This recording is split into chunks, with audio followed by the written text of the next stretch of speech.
Hello बच्चों, welcome back to NPSC. सो आज हम 11th क्लास का chapter first units and measurement करेंगे। ये चैप्टर काफ़ी छोटा है। इस चैप्टर में ओनली 3 to 4 टॉपिक्स हैं जो हम इस वीडियो में कवर करने वाले हैं, और इस चैप्टर में भी इतने ही टॉपिक्स हैं।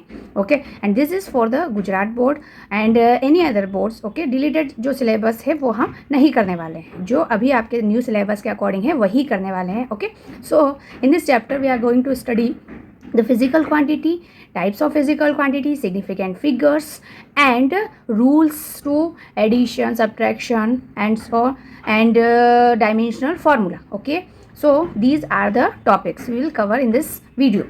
First one is physical quantity. physical quantity क्या होता है? Okay, तो physical quantity का मतलब ऐसी quantities जिनको हम measure कर सकें डायरेक्टली और इनडायरेक्टली। ठीक है, all those quantities which can be measure directly और indirectly in terms of laws of physics. Physics के लॉ के अकॉर्डिंग, फिजिक्स की जो रूल्स हैं उनके अकॉर्डिंग हमें फिजिकल क्वांटिटी को डिफाइन करना है। ओके, सपोज आपको मास फाइंड करना है। ठीक है, कोई भी ऑब्जेक्ट है उसका मास फाइंड करना है और मास आया आपका 10 kg। Okay, so this is the physical quantity. आपने लेंथ फाइंड किया।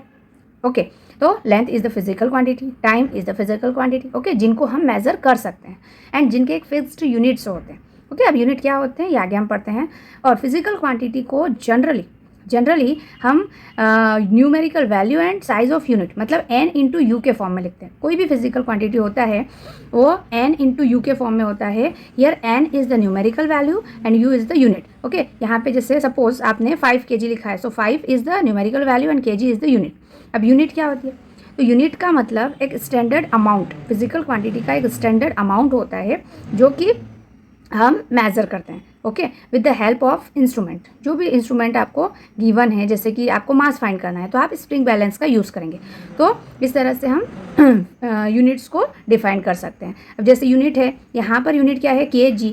ओके, अब kg जो है वो मास की यूनिट है, ग्राम भी मास की यूनिट है। ओके, ऐसे डिफरेंट यूनिट्स भी हो सकते हैं। जैसे लेंथ का यूनिट है मीटर, किलोमीटर, ओके, सेंटीमीटर, ये सब यूनिट्स हम यूज़ करेंगे। ओके, देखिए अब फिजिकल क्वांटिटी को न्यूमेरिकल वैल्यू और यूनिट के फॉर्म में लिखते हैं, और हमेशा n इंटू यू का जो मल्टीप्लिकेशन होता है वो कांस्टेंट टर्म होता है।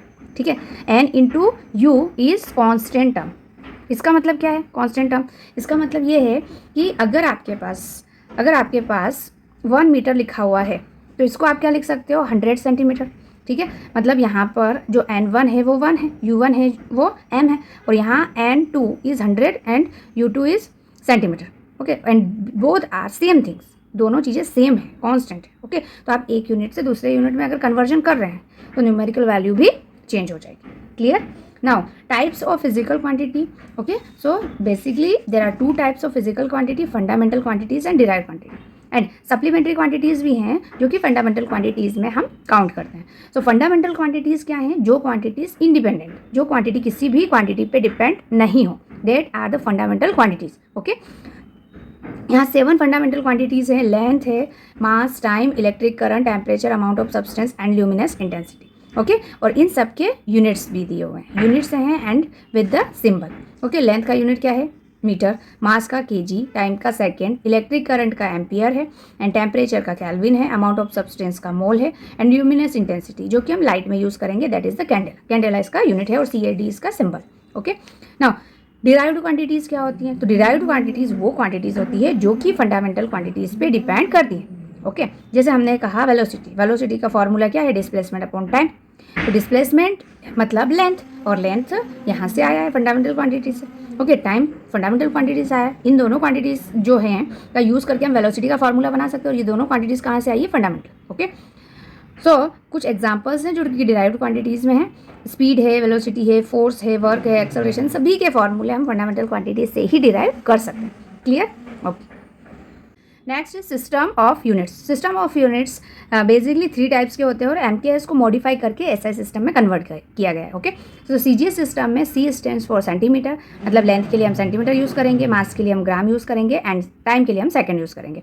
FPS में फुट, पाउंड, सेकंड, मतलब लेंथ के लिए हम फुट, मास के लिए पाउंड, एंड टाइम के लिए सेकंड यूज़ करेंगे। MKS में मीटर, मतलब लेंथ के लिए मीटर, मास के लिए kg एंड टाइम के लिए सेकंड। ओके, और MKS को ही मॉडिफाई करके SI सिस्टम कहा गया है। SI सिस्टम में सेम MKS सिस्टम के थ्रू ही लेंथ, मास एंड टाइम को हम मेजर करें। Okay, so these are the 3 systems of unit. ऐसे सिस्टम को हम सिस्टम ऑफ इंटरनेशनल यूनिट्स भी कहते हैं। ओके, ये क्यों आया? क्योंकि सभी कंट्रीज़ में जो यूनिट्स हैं वो सेम रहे। क्लियर? अब देखो 2 सप्लीमेंट्री क्वांटिटीज़, मैंने कहा था जो फंडामेंटल क्वांटिटीज़ हैं वो 7 है, बट 7 के अलावा 2 सप्लीमेंट्री क्वांटिटीज़ भी हैं और ये भी फंडामेंटल क्वांटिटीज़ है। So first is radian. Radian को RAD से डिनोट करते हैं। एक्चुअली ये प्लेन एंगल है। ओके, ये क्या है? Plane angle. अब प्लेन एंगल कैसे होगा? जैसे अगर आपके पास एक सर्कल है, ओके, ये सर्कल का आपका सेंटर है। अब यहाँ से एक पॉइंट से दूसरे पॉइंट पे जाना है तो एंगल सबटेंडेड होगा। ओके, एंगल सबटेंडेड होगा तो ये जो एंगल होता है इसको क्या बोलते हैं? अगर सर्कल आप ले रहे हैं तो सर्कल के थ्रू जो एंगल होगा वो प्लेन एंगल। और प्लेन एंगल मैथमेटिक्स में ये फॉर्मूला पढ़ा है, angle is equal to arc upon radius. Arc ये वाला होगा, रेडियस आपका ये होगा, तो L upon R. Theta is equal to, plane angle को थीटा से डिनोट करते हैं, theta is equal to L upon R, और इसका यूनिट क्या होता है? Radian, RAD। Okay, so angle का जो SI यूनिट होगा दैट इज रेडियन। स्टीरेडियन क्या होता है? तो स्टीरेडियन में क्या करते हैं हम, ये जो आप सर्कल ले रहे हैं एक्चुअली ये स्फीयर बन जाता है। ठीक है, सपोज वाटरमेलन है, वाटरमेलन से आपने एक स्लाइस को कट किया तो वहाँ पे जो एंगल होगा वो सॉलिड एंगल होगा, और solid angle is equal to surface area divide by radius का square. Okay, so solid angle को डिनोट करते हैं इस तरह से ओमेगा से, सरफेस एरिया आपका A रहेगा, रेडियस आपका R, so R square, radius का स्क्वायर होता है यहाँ पे ओनली रेडियस होता है, और इसका यूनिट होता है स्टीरेडियन, सिंबल होगा SR। Now some practical units जो कि हम न्यूमेरिकल्स में करेंगे तो यूज़ होगा, जैसे 1 फर्मी इज इक्वल टू होता है 10 पावर माइनस 15 मीटर। ओके, ये सब लेंथ के यूनिट्स हैं। 1 angstrom 10 power minus 10 metre, nanometre के लिए 10 पावर माइनस 9 मीटर होता है, माइक्रो के लिए -6 होता है, और लाइट ईयर एस्ट्रोनॉमिकल यूनिट और पार्सेक, ये तीनों बहुत इंपॉर्टेंट है, कभी कभी ये एग्जाम में पूछ लिए जाते हैं। तो लाइट ईयर, 1 लाइट ईयर होता है 9.46 into 10 power 15 metre, and 1 astronomical unit होता है 1.496 into 10 power 11 metre, and 1 parsec is equal to 3.08 into 10 power 16 metre. जो पार्सेक है वो सबसे बड़ा यूनिट है। क्लियर? नाउ डायमेंशनल फार्मूला क्या होता है? ठीक है, और डायमेंशंस क्या होते हैं? डायमेंशंस का मतलब होता है जब भी हम फिजिकल क्वांटिटी को उसकी पावर के रूप में लिखते हैं तो पावर और जो एक्सपोनेंट होता है वो होता है डायमेंशंस। और डायमेंशनल फार्मूला क्या होता है? तो the expression which shows how and which of the fundamental quantities represent, मतलब फंडामेंटल क्वांटिटीज़ को रिप्रेजेंट करने के लिए हम एक्सप्रेशन, एक फार्मूला लिखते हैं, डिराइव करते हैं, इसको बोलते हैं dimensional formula. Okay, dimension formula इस तरह से ब्रैकेट में, ये जो ब्रैकेट है इस तरह से ब्रैकेट में आप यूज़ करेंगे MLT के फॉर्म में, मतलब फंडामेंटल, जितनी भी फंडामेंटल क्वांटिटीज़ है वही उसके रिस्पेक्ट में ही हम डायमेंशनल फार्मूले लिखते हैं। ओके, सो M का मतलब होता है मास, लेंथ और टाइम। ओके, तो M मास है तो यहाँ पर M की पावर में कुछ आ जाएगा, लेंथ है तो L और टाइम है तो T। अगर कुछ नहीं है, मास कोई ऐसी क्वांटिटी होती है जिसका यूनिट कुछ नहीं होता है, ओके, तो सभी की जो पावर है वो क्या हो जाएंगी? 0। ओके, देखो डायमेंशनल इक्वेशन इसी को बोलते हैं। जैसे सपोज आपको फाइंड करना है वेलोसिटी का डायमेंशन फार्मूला। किसका? वेलोसिटी का डायमेंशन फार्मूला। तो वेलोसिटी इज इक्वल टू क्या होता है? मीटर, मतलब स्पीड या डिस्प्लेसमेंट अपॉन टाइम होता है, तो उसका यूनिट होता है मीटर पर सेकेंड। तो मीटर के लिए आप लेंथ यूज़ करते हैं और सेकेंड मतलब टाइम के लिए ये यूज़ करते हैं। अब यहाँ पे m नहीं है तो m की पावर 0, l की पावर यहाँ पर 1, और t को आप न्यूमरेटर में ले जाएंगे डिनोमिनेटर से तो -1 पावर हो जाएगा। So that is the dimensional formula of the velocity. Clear? अब डायमेंशन फार्मूले की कुछ एप्लीकेशंस हैं। सपोज कि प्रिंसिपल ऑफ होमोजेनिटी, मतलब डायमेंशन आपको चेक करना है। ठीक है, अब कैसे? सपोज अब हमें प्रिंसिपल ऑफ होमोजेनिटी, सपोज कि आपको फार्मूला ये दिया हुआ है v is equals to u plus A T. Okay, अब ये फार्मूला डायमेंशनली करेक्ट है या नहीं करेक्ट, इसको फाइंड करने के लिए इसमें जितने भी टर्म्स हैं, मतलब यहाँ पर कितने टर्म है? 1, 2 एंड इन दोनों को हम मिलाएंगे तो 3 टर्म्स, तीनों टर्म के डायमेंशन फार्मूले सेम होना चाहिए। ओके, अब वेलोसिटी का तो आपने अभी फाइंड किया, वेलोसिटी का डायमेंशन फार्मूला होता है m0 L1 t माइनस 1, ये वेलोसिटी का है।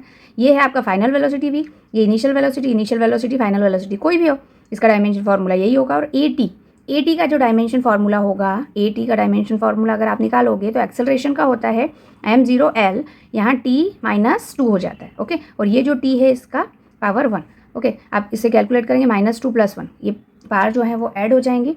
सो m0 L t माइनस 1, देखिए सेम आ रहा है तीनों का, मतलब ये इक्वेशन डायमेंशनली करेक्ट है। अब जो सेकंड इक्वेशन है, deducing relation among the physical quantity, physical quantities में हमें रिलेशन फाइंड करना है, ठीक है। सपोज कि आपके पास ये फार्मूला है F is equal to ma, ये फार्मूला हमें पता है, फार्मूला जो फोर्स का है, force is equal to mass into acceleration, ठीक है। बट हमें डायमेंशनली इसको फाइंड आउट करना है कि ये फार्मूला आया कैसे, जो फोर्स है वो मास और एक्सेलरेशन पे किस तरह से डिपेंड है, ओके। तो आपको क्वेश्चन में क्या देंगे कि जो फोर्स है वो m पे डिपेंड है और जो फोर्स है वो a पे डिपेंड है, वो किस तरह से वो नहीं पता है, ठीक है। तो इसकी पावर आप x ले लो, इसकी पावर आप y ले लो, जो वेरिएबल जितने वेरिएबल दिए हुए उनकी पावर x y z ले लीजिए, ठीक है। अब इन दोनों को हम कंबाइन करेंगे तो m की पावर x और a की पावर y लिख सकते हैं, ठीक है। अब क्या होगा, इस प्रपोर्शनल साइन को हटाएंगे तो एक कांस्टेंट लगेगा और कांस्टेंट के प्लेस पे यहाँ पर 1 पुट करेंगे हम, और m की पावर x और a की पावर y हो गया, ठीक है। यहाँ के प्लेस पे 1 पुट करेंगे तो आपका m की पावर x और a की पावर y होगा। अब f का डायमेंशन फार्मूला क्या होता है, m l t minus 2, okay. अब यहाँ पर 1 के प्लेस पे 1, m के प्लेस पे m, ओके। ये क्या है, मास है, मास की पावर x और a का मतलब क्या हुआ एक्सेलरेशन, एक्सेलरेशन का डायमेंशन फार्मूला क्या होता है, एल टी माइनस 2, ओके। इसकी पावर y है तो इन दोनों की पावर भी y होगा, मल्टीप्लिकेशन हो जाएगा, ओके। तो यहाँ पर m की पावर x, l की पावर y एंड t की पावर माइनस 2 y हुआ, ओके। अब इन दोनों को आप कंपेयर करोगे इधर LHS और RHS में, यहाँ m की पावर 1, l की पावर 1 माइनस t की पावर 2, m की पावर x और इधर 1 है, सो कंपेयर करेंगे तो x की power x is equal to 1 होगा, y इज इक्वल टू 1 होगा। यहाँ से भी आप कर सकते हो -2, y इज इक्वल टू -2, मतलब y इज इक्वल टू 1। तो x और y की वैल्यू 1 आई है, इसका मतलब आप ये वाले फॉर्मूले में जब वैल्यू पुट करेंगे, के प्लेस पे तो 1 पुट किया, m इंटू a, इसकी पावर 1, इसकी पावर भी 1, तो आप क्या लिख सकते हैं, m इंटू a। तो इस तरह से हम किसी भी फॉर्मूले को डिराइव कर सकते हैं with the help of dimensional formula, clear. और थर्ड है कन्वर्जन, मतलब एक फिजिकल क्वांटिटी एक यूनिट से दूसरी यूनिट में हम कन्वर्ट कर सकते हैं, ठीक है। जैसे अभी हमने बोला था कि 1 मीटर को हम 100 सेंटीमीटर लिख सकते हैं, ठीक है।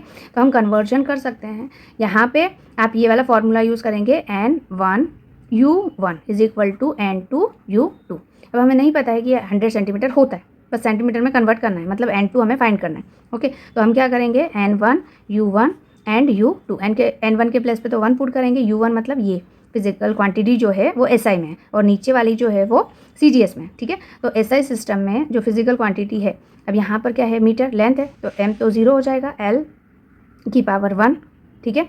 l मतलब इसमें आप इस तरह से करो, u1 यूनिट किसकी है, मीटर में, मीटर का है, ठीक है। तो 1 मीटर और यहाँ पर क्या है, सेंटीमीटर, सो 1 सेंटीमीटर। अब 1 मीटर को आप 100 सेंटीमीटर लिख सकते हैं, ठीक है। और ये सेंटीमीटर में कन्वर्ट हो गया और यहाँ पे नीचे सेंटीमीटर, सेंटीमीटर से सेंटीमीटर कैंसिल, तो n2 के प्लेस पे आपका आया 100, तो n2 के प्लेस पे आप 100 पुट।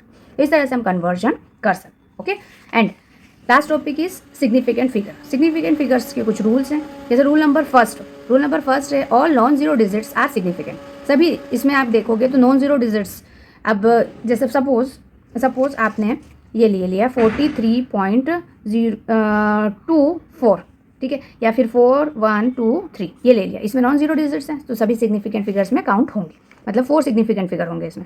रूल नंबर 2 में all zeros occurring between the 2 non zero digits are significant, okay. मतलब जैसे 4 0 2 3 दिया हुआ है तो ये जीरो जो नॉन जीरो के बीच में वो भी काउंट होगा और इसमें 4 सिग्निफिकेंट फिगर्स होंगे। Rule number 3, if the number is less than 1, the zero on the right of the decimal point but to the left of the first non zero digits are not significant, ठीक है। Suppose कि आपको ये 0.00435 ये value दी हुई है, ठीक है। अब इसमें क्या हुआ, ये डेसिमल पॉइंट के राइट और लेफ्ट दोनों में जीरो है, ठीक है, तो ये जीरोस काउंट नहीं होंगे, ओनली 3 सिग्निफिकेंट फिगर्स होंगे यहाँ पे। Rule number 4, in a number with a decimal point the terminal और trailing zero are not significant, ठीक है। सपोज आपने लिखा है 1 2 3 और इसके आगे जीरोज़ लगा दिए, 3 जीरोज़, तो ये जो जीरोज़ हैं ये काउंट नहीं होंगे, क्यों, क्योंकि 1 2 3 को आप 10 की पावर 3 लिख सकते हो यहाँ, और 10 की पावर 3 10 के ऑर्डर में अगर रहेंगे तो ये सिग्निफिकेंट फिगर में काउंट नहीं होंगे। So here only 3 significant figures, okay. And rule number 5, in number with a decimal point the trailing zero are significant, okay. मतलब 3.400 दिया हुआ है, पॉइंट दिया हुआ है, बीच में अगर पॉइंट लगाएंगे तो आपको सभी जीरोज़ को भी काउंट करना पड़ेगा, इसके बाद में जो जीरोज़ हैं उनको भी सिग्निफिकेंट फिगर में काउंट करना होगा, तो यहाँ पे 4 सिग्निफिकेंट फिगर होंगे, ओके। अब यहाँ पे ये 2 जीरो को तो काउंट नहीं करेंगे डेसिमल पॉइंट के आगे पीछे, लेकिन इसके बाद जो जीरो है उनको काउंट करेंगे, तो यहाँ पर भी 4 सिग्निफिकेंट फिगर होंगे, क्लियर, ओके।